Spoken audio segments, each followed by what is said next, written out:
Hey guys, I'm just outside of Cerro Gordo, California, and I'm heading up to the Estelle Tunnel, just below Cerro Gordo. So I'm continuing up this old mining road. The Estelle Tunnel lies 1.5 miles southwest of the old mining town of Cerro Gordo in Inyo County, California. Cerro Gordo was once the largest producer of silver and lead in California, producing $15 million in ore since 1865, with its heyday in the 1870s. The Cerro Gordo mining district suffered in the 1880s and 1890s, but saw a resurgence in the early 1900s when it became the largest zinc producer in the state of California. Digging the Estelle Tunnel began in 1908. Its main objectives were to cut and explore the Castle Rock vein, to explore the continuation of the Morning Star vein, and locate the downward extension of the rich Jefferson Chimney and other Cerro Gordo ore channels. It would also potentially connect with the lower workings of the Union Mine.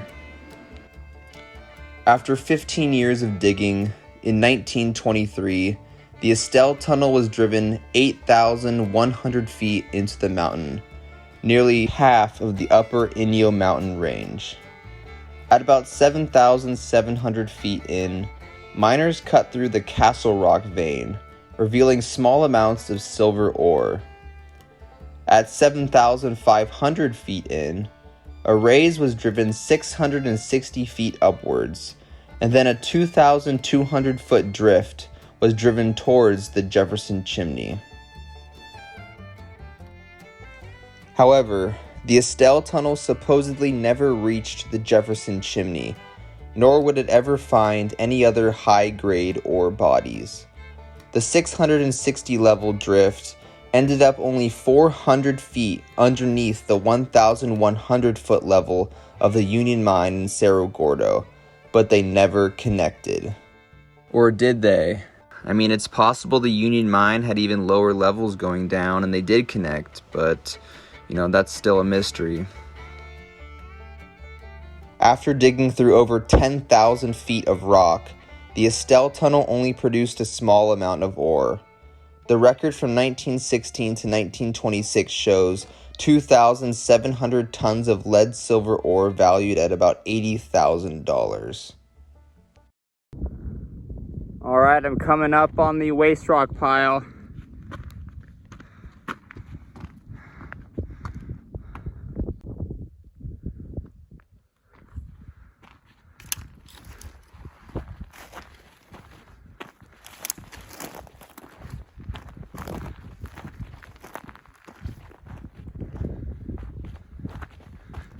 This is probably where they stored all the dynamite.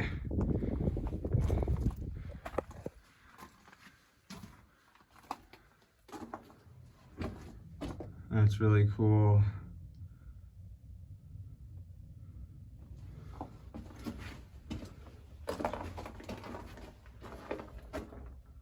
Screen door.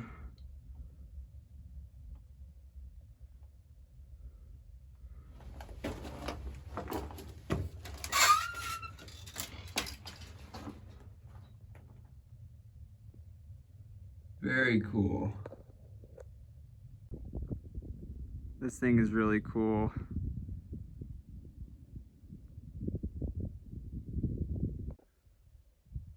Alright, I'm here on top of the waste rock pile. Then we got a ore chute that goes down the pile down there. That's pretty cool.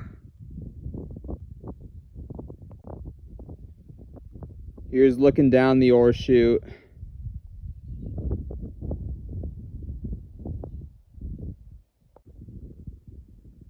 Alright, I'm coming up on the portal. You can see it right there.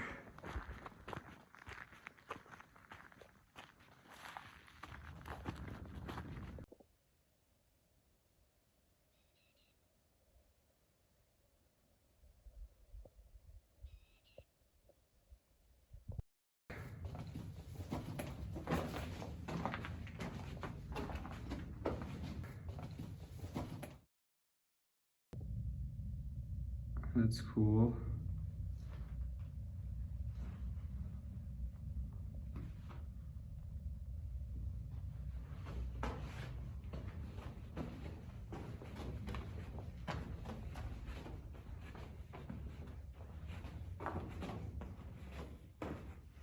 Artifacts here.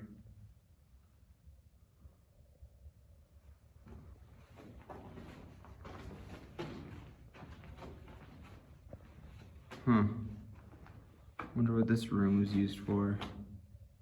Why it's all fenced off.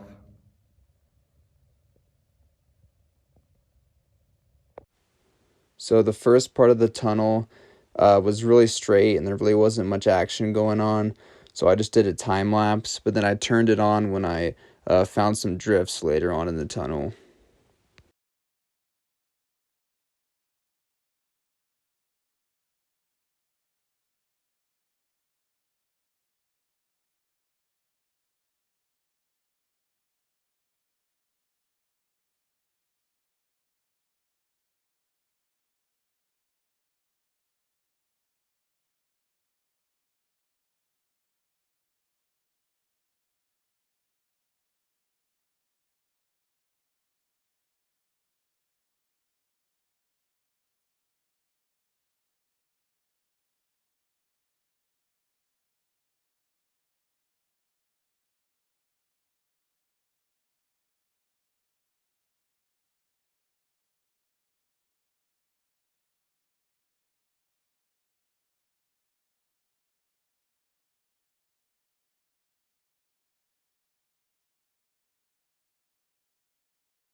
I was kind of confused when I first read this map, but that part that I just went through was this part right here that says 3,470 feet from the portal, and I guess that makes sense, but yeah, it just kind of threw me off at first because, you know, I went super far in there. The next part of the video is me exploring these drifts right here. All right, I'm gonna check off this fork off to the right.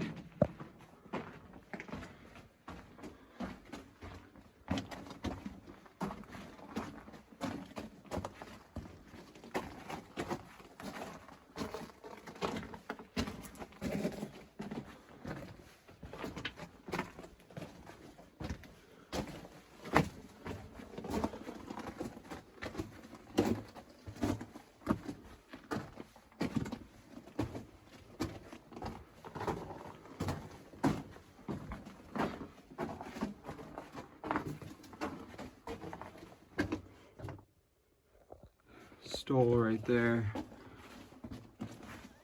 Let's see. Looks like it keeps going.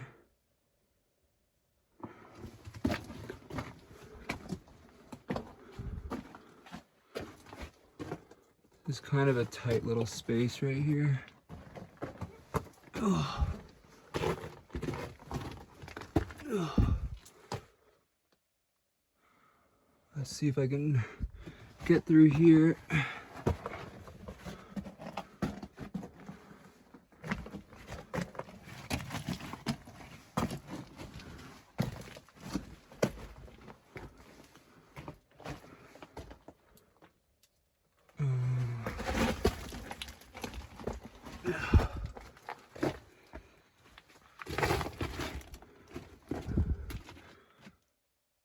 think that's the end of the road.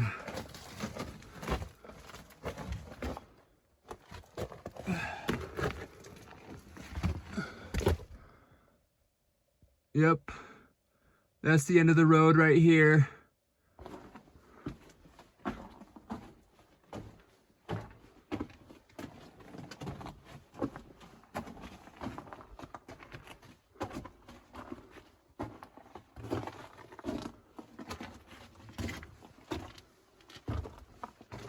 It's getting pretty narrow. And then it dead ends right here. All right, let's see what's up here.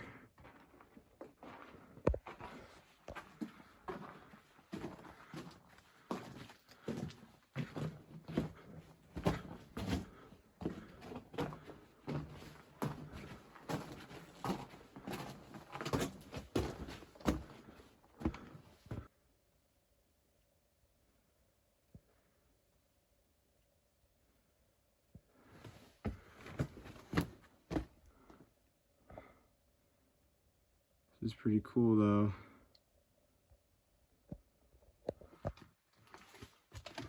Looks like the tunnel just keeps going.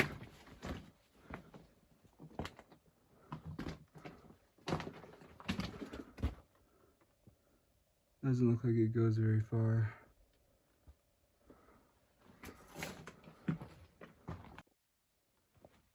Check out all the wedges keeping this timber in place. That's really neat.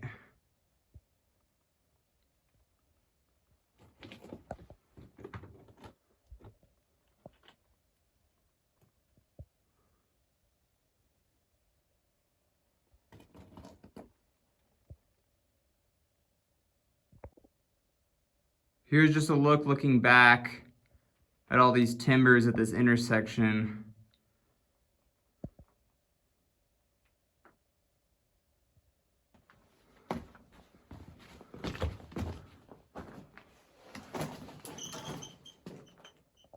All right, I'm gonna turn the time lapse back on.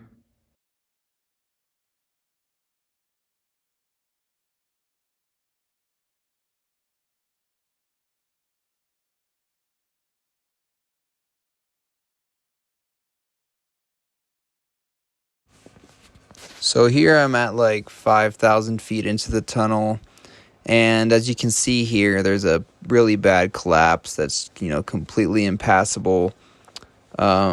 I did read that this part of the mine was heavily timbered, as you can also see here, just because the shale rock around was just so unstable.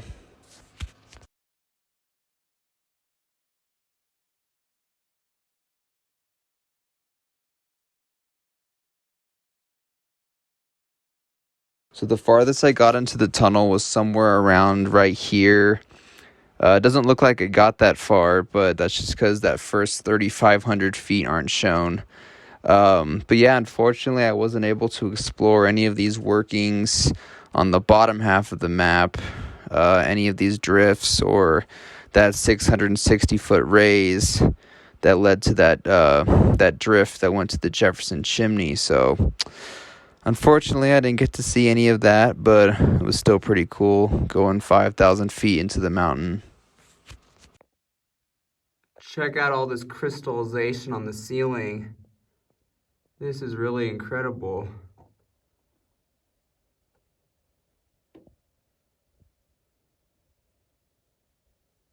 Wow. That's amazing. All right, this is really cool. So you see that white dot in the middle of the screen? So that's the portal to this tunnel. And I'm at the very, very end right now. And you can just see how straight this tunnel is. I mean, it's completely straight. So I guess it's really hard to get lost in here because you can see the entrance the entire time. But yeah, I thought that was pretty cool. Here we got a little sleeping bat.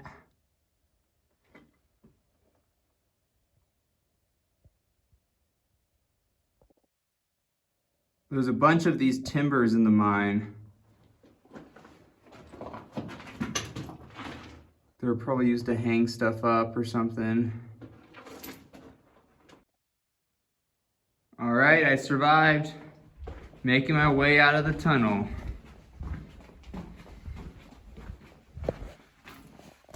That was really cool.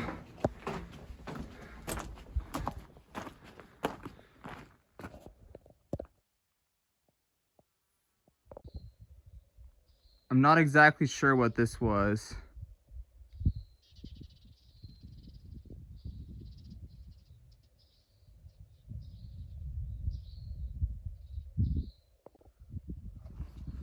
So I'm not exactly sure what this was.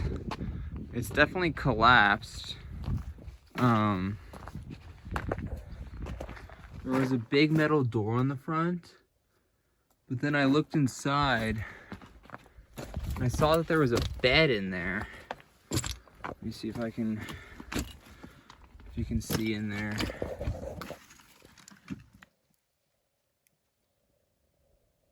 So yeah, I'm not really sure what that was, but, or if you can even see anything, but yeah, there was a bed in there.